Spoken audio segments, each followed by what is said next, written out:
চাঁদপুর গ্রামটা খুব বড় নয়, কিন্তু শুভর কাছে এই গ্রামটাই পুরো পৃথিবী। ভোর হলে কুয়াশার ভেতর দিয়ে হাঁটতে হাঁটতে সে মাঠের দিকে যেত। মাটিতে পা রাখলেই যেন বুকের ভেতর সাহস চলে আসতো। বাবা মারা যাবার পর মানুষ বলেছিল এই গ্রামে থেকে কিছু হবে না, কিন্তু শুভ চুপ করে শুনেছিল। সে জানতো কথায় নয় কাজে উত্তর দিতে হয়। মা বলতো, বাবা, শহরে চলে যা, কষ্ট কম হবে।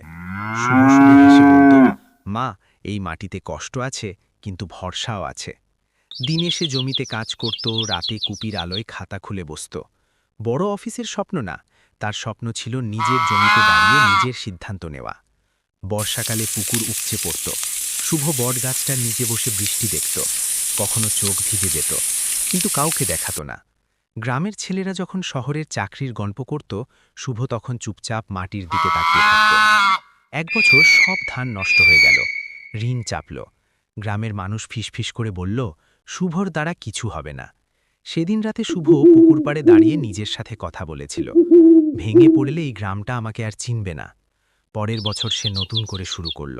আধুনিক চাষ শেখা, নিজের ঘাম ঝরানো, সব মিলিয়ে সে বদলে গেল। ধীরে ধীরে জমি আবার হাসতে শুরু করল। মা একদিন বলল, বাবা, তুই বদলে গেছিস। শুভ মৃদু হেসে বলেছিল, না মা, আমি শুধু নিজের ওপর বিশ্বাস রাখতে শিখেছি। আজ শুভ সন্ধ্যায় বটগাছটার নিচে দাঁড়ায়। বাতাসে ধানের গন্ধ, আকাশে চাঁদ। সে জানে তার লড়াই শেষ নয়, কিন্তু এই গ্রাম, এই মাটি, এই জীবন, এটাই তার গল্প। শুভ নিজের মনে বলে, আমি শহরে যাইনি বলেই হেরে যাইনি, আমি গ্রামেই থেকে জিতেছি।